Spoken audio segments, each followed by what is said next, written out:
Finalement, Cyprien apprend que Stanislas l'a piégé et décide de se venger. Moi j'ai le courage de m'accepter comme je suis. Justement, ton problème c'est que tu t'acceptes trop tel que tu es. Oh mon Dieu, il est passé du côté obscur de la vie sociale. Le soir même, une fête est organisée par la boîte de Stanislas, fête n'étant pas au goût de tout le monde. Soirée à la con, oui. J'aurais dû me méfier. Une soirée organisée par Stanislas Wagner. Ça peut pas être pire que celle qu'il a organisée l'année dernière à l'Aqua Splash. C'est quoi ça? Ça a pas de sens. Tu vas pas montrer des photos random en plein milieu d'un film, ça va casser complètement le rythme. Ah bon? Et ça te rappelle rien? Mais j'ai ici des images d'archives qui pourraient témoigner de mon état au moment du premier visionnage du film.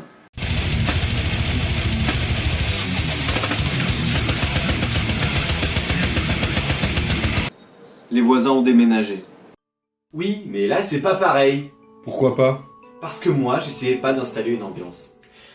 Le principe de cette scène est d'installer une ambiance posée et volontairement lente, pour ensuite créer une rupture avec l'arrivée de Cyprien qui va totalement survolter l'assistance. Mettre ce passage diapo en plein milieu n'accomplit qu'une chose, ça casse totalement le rythme lent et ennuyeux, uniquement pour récupérer l'attention du spectateur. On peut se le permettre dans une vidéo sur internet, mais pas dans un film d'1h30.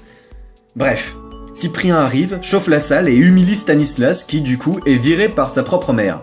Charmante famille. En passant, la photographie de cette séquence est vraiment dégueulasse. Du coup, Cyprien est chargé de retrouver Gina McQueen, le mannequin de ses rêves, et de la réengager pour faire sa fameuse couverture. Il part donc dans le sud de la France en compagnie d'Elena et parvient à s'organiser un rendez-vous avec Gina en parlant à un chasseur. Prendre pour un simple portier. Alors si vous voulez bien m'excuser. Bon, bah Spock.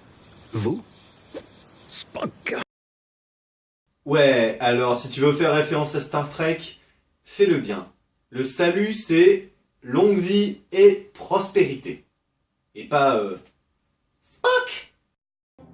C'est déjà un comble de reprendre la marche impériale du début du film, mais pas totalement par peur du copyright. Si en plus tu montres ton incompréhension des références, ça va pas aller bien loin. Expelliarmus. Ah oui, et je croyais que dans ce film, tous les geeks étaient des losers. Ça voudrait dire qu'on peut être geek et réussir dans sa vie? On nage en pleine science-fiction, Gaston. Rendez-vous ce soir à 21h au restaurant La Grand Vigne. Je te vois ce soir, hey Gina. J'ose prêt. Pizza. Kiki. Cyprien est en panique, mais son pote Kiki est prêt à faire Paris-Bordeaux en Vélib pour lui apporter son déo Playboy. On fait ensuite plus ample connaissance avec Gina McQueen, qui est en réalité une femme très influençable sous l'emprise de son guide spirituel. La scène qui suit étant très longue, très chiante et totalement inutile, on va la résumer rapidement. Cyprien drague Gina. Cyprien retrouve Gina. Cyprien baise Gina. De façon vulgaire.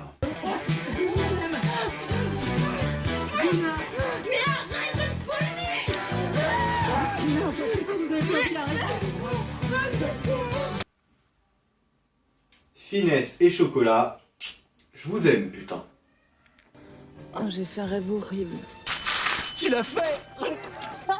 Ah mon pote, tu l'as fait. Tout est gravé là à jamais. Ah là là là, c'est trop beau Cyprien, c'est trop beau. Mais Kiki, je... Mais non, mais moi c'était moi qui avais tort, c'est toi qui avais raison. Cette femme elle est vraiment faite pour toi. Oh là là, Non, mais comment attends Kiki, je m'en fous d'elle. C'est déjà du passé. T'es un con Kiki. C'est pas méchant hein, je te dis ça par affection, mais t'es un con. Cyprien a donc le vent en poupe. Il n'est plus le minable informaticien méprisé par tout le monde, mais devient paradoxalement de plus en plus le connard qu'il refusait d'être, et son succès professionnel n'a d'égal que son sex appeal, s'il est possible de ressentir de l'attirance pour ça. Seulement, le Cyprien, il se sent seul, et puis il se rend compte qu'il n'y a pas que le succès dans la vie, alors il décide de retourner en convention pour retrouver tous ses copains geeks. Ça tombe bien, on arrive à la fin du film, ça donne donc à l'occasion à notre no-life préféré de venir faire son mea culpa et de se confronter à sa némésis, Stanislas. Jamais rien entendu d'aussi niais. Stanislas. Oui. Qui a décidé de se cosplayer façon... J'ai vu sur tous les objets.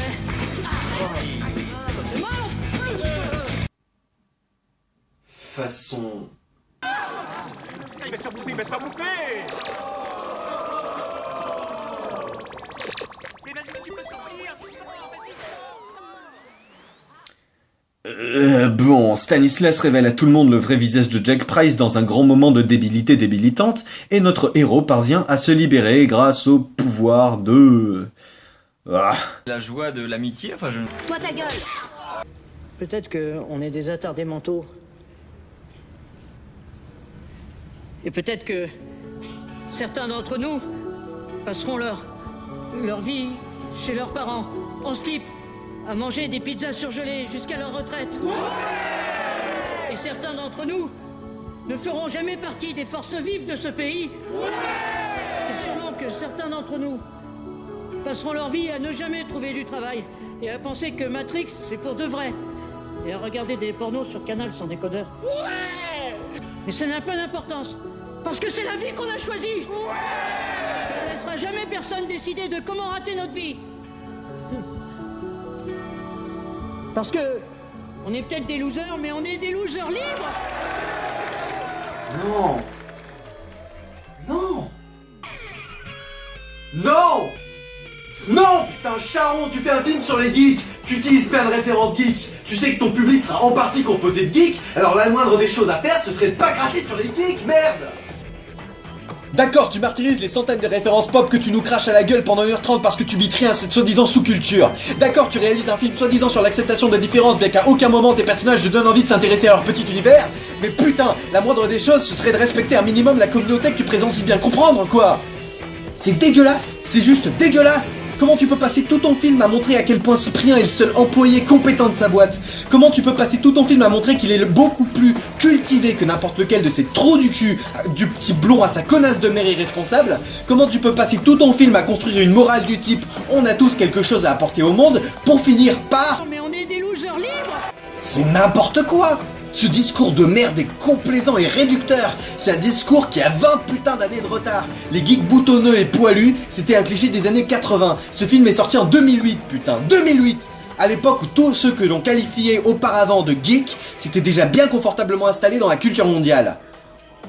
Est-ce que vous êtes une dingue des jeux vidéo? Pas du tout. J'ai toujours été contre. D'accord. On peut avoir un enfant débile et diplômé, c'est ça? Mais moi, je préfère la mettre dehors et qu'elle joue avec les escargots et les papillons que la mettre devant la télé. Voilà. Et puis elle préfère faire des plongeons dans un camping à Manos que dans la piscine avec ses frères que de s'enfermer devant la télé à jouer. Ok. On peut se réjouir quand même pour ces Mais non, on va pas se réjouir pour ça. Si. Non, Leïla qui a au bout des dit n'importe quoi. En plus, d'autant, vous êtes venu défendre les librairies. Mais oui. Pardon, c'est pas. Est-ce qu'on peut éviter de faire une espèce de guerre de chapelle comme ça? Non, on peut très bien lire des bouquins. On peut très bien lire des bouquins et on peut aussi aimer beaucoup jouer aux jeux vidéo. Énormément. Non, c'est pas incompatible. On peut pas opposer comme ça les classiques et les modernes. Et tout simplement. Mais c'est quoi le but de ce jeu vidéo? Ils font du sport ou qu'est-ce qu'ils font? Ils se battent, ils font la guerre, ils font le pur, etc. Non, mais je trouve qu'on aime bien idolâtrer les sportifs parce que si c'est des beaux corps, c'est des gens. Et là, les geeks, excuse-moi. La revanche des geeks, tu n'as pas envie de mettre un poster d'un geek. Non, c'est la revanche des poignées d'amour. J'ai toujours été contre les jeux vidéo. J'en ai jamais eu quand j'étais petite. Et pour moi, c'est de s'abrutir devant un ordinateur alors qu'il y a autre chose à côté et qu'il y a des gens à qui parler. Pour moi, c'est nul. Et les geeks, ils préfèrent pas aller faire une partie de basket où ils transpirent vraiment plutôt que de se mettre devant la télé. Alors que la majorité des gens que tu piétines allègrement sont tournés vers le futur, ton film est honteusement passéiste et attardé. Tu veux un exemple, Charon? Une scène. Une scène! Au tout début de la convention, le petit groupe de geeks discute avec Elena d'un figurant bien précis de la saga Star Wars qu'ils sont venus voir. Il joue qui exactement, lui, dans Star Wars? Dans l'épisode 2, il incarne garde impérial blessé numéro 7. J'adore. Mais c'est énorme de l'avoir ici. Tiens, regarde. Là, c'est lui.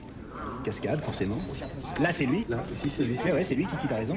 Façon de prendre la lumière, comme ça, un peu folle. Là, juste derrière, Charlie Bix, son beau-frère. Bon, bah, c'est lui. Faut toujours équipe. C'est quoi la différence entre lui et lui? La différence, tu vois, c'est que la personne que tu m'as montrée, bah, c'est Paul Trombeau. Et c'est tout. On n'explique pas pourquoi cet acteur en particulier attire leur attention. Et c'est pourtant simple. Ils l'admirent non pas pour son apparence, ni pour son importance, mais parce qu'ils se reconnaissent dans son jeu, dans sa présence sur le plateau, bref, dans son univers artistique. Et c'est là où tu t'es planté, Charon. Loin du cliché réducteur du geek consumériste et décadent, Le geek est cet individu à l'imagination fertile qui parvient, à partir de rien, à créer un univers dans lequel certains se reconnaîtront. Un univers dans lequel certains se sentiront mieux. Un univers qui les enrichira pour la plupart. Mais toi, David Charon, toi, t'as créé quoi au juste? Rien. T'as juste plagié le scénario du professeur Folding, t'as repris un personnage d'Elise Moon, et t'as utilisé la culture geek comme prétexte. Achievement unlocked. Oui, bon, c'est bien tout ça. Mais t'as pas quelque chose de constructif à dire sur ce film? Léa Drucker. Ouais, Léa Drucker, sans hésiter. Si certains gags ne m'ont arraché qu'un demi-sourire, j'ai vraiment apprécié la présence d'Elena à l'écran, même si elle n'est là que pour servir de regard extérieur. Contrairement à tous les autres acteurs, Léa Drucker s'implique vraiment dans ce qu'elle fait. C'est la seule actrice qui ne joue pas une caricature pathétique. Ce film prétentieux et anti-créatif n'est sauvé que par elle. Mais elle n'a pas réussi à sauver le film de la noyade. 650 000 entrées. Et le prix du plus mauvais film 2009. Alors Charon, loser libre?